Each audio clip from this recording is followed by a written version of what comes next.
So here I am. As I was saying, it's a beautiful day here in Tucson. Don't you wish you were here? Actually, I probably wish you were here too, because from a political spectrum standpoint, Tucson is an atoll of blue and a veritable sea of red. But you probably already knew that. Didn't much care. What I wanted to speak about, actually, was the conversation that Ann Taylor and I have been having about the necessity of patience and political change. Well, she is quite right, quite correct. We must all be patient. We must all do the things that we can do. Call our senators and our congressmen, call our elected representatives at the federal level and at the state level, and do all of the good and wise things that groups like Indivisible very strongly suggest. Here's my problem with that, though. I'm not hearing much about that anymore. I'm not seeing much about that anymore. And I'm wondering, have people given up? Have they lost patience? Have they tried that and seen that maybe it doesn't work because it doesn't really have any lasting effect? It doesn't really change anybody's mind beyond the next vote in Congress, the next vote in the House, the next vote in the Senate. And do they have to do this again and again and again and again? And the answer, of course, and I agree with Ann Taylor on this, is yes, you do. We all do. We have to keep reminding the Republicans, and oh, by the way, the Democrats as well, that we are still out here, and we are still angry, and we still want them to do their job, because if they don't do their job, we will find somebody else who will. Which brings me now to the Democratic Party in particular. The focal point of my frustration is the Pima County Democratic Party in Tucson, Arizona, in Congressional District 2, but it could just as easily apply to any regional, local, or even national Democratic Party leadership. Why the hell aren't they doing their job? Why aren't they leaning on the Democratic senators and the Democratic representatives in the House of Representatives? And why aren't they leaning on Democratic state legislators and Democratic governors and Democratic attorneys general to do more? Yes, I understand the process takes time. But you know what?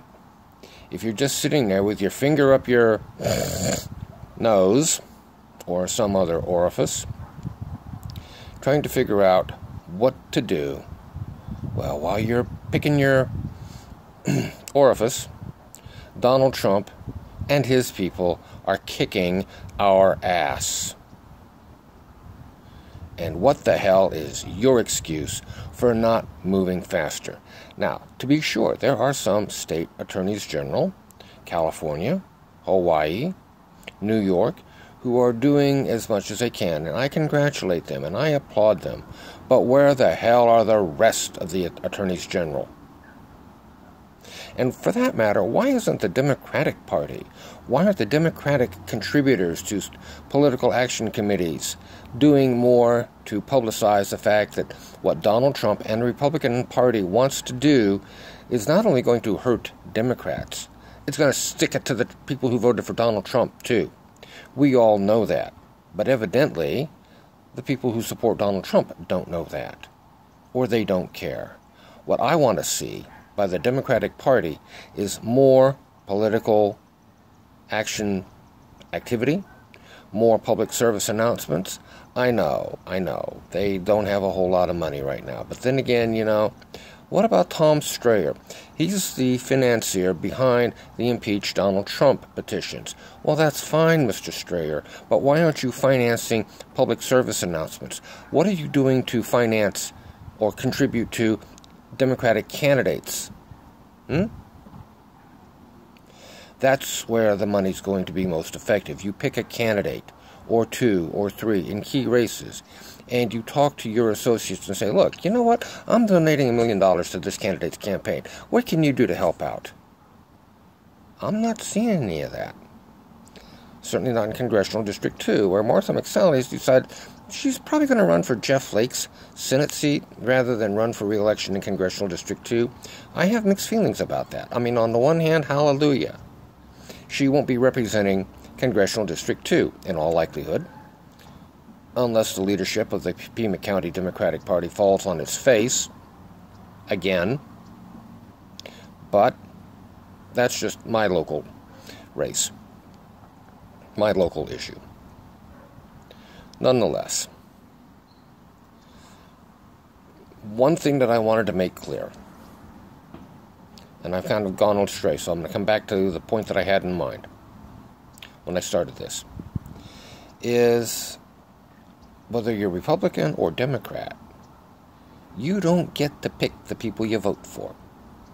And that's ironic, because the whole primary system is almost, or maybe just a little over 100 years ago. And it was in response to the fact that people in general did not like the fact that their candidates for president were picked for them in the proverbial smoke-filled rooms by people whom they did not know and had never heard of, people who had positions of leadership in the party, Republican Party and the Democratic Party. And the whole idea of the primary process was to open up the political process, open up the electoral process, give people more say in who they were going to vote for. Well, guess what? Like everything else about our American democracy, the political parties, both of them, have corrupted that. So what are we going to do to fix that? Well, given the fact that each state has its own rules and protocols for deciding who's going to be on the ballot for the Republicans, or the Democrats, or the Greens, or the Libertarians, or the donkey-dunking party. I don't care. Fact matter is, there are 50 states.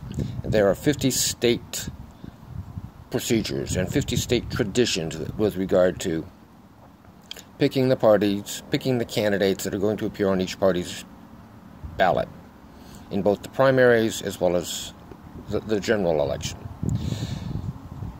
My point is, our entire electoral process has been corrupted, subverted, and perverted by the political parties, Republicans and Democrats alike.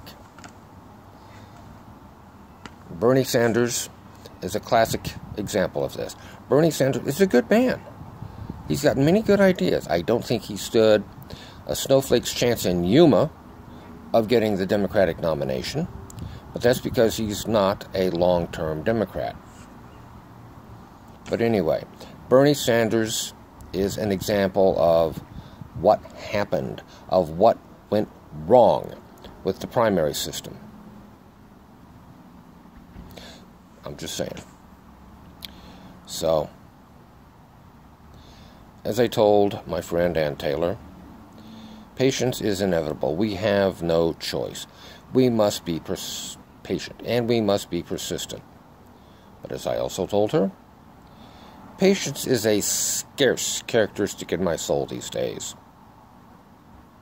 I'll be back. Maybe I'll have a muzzle. Maybe I won't.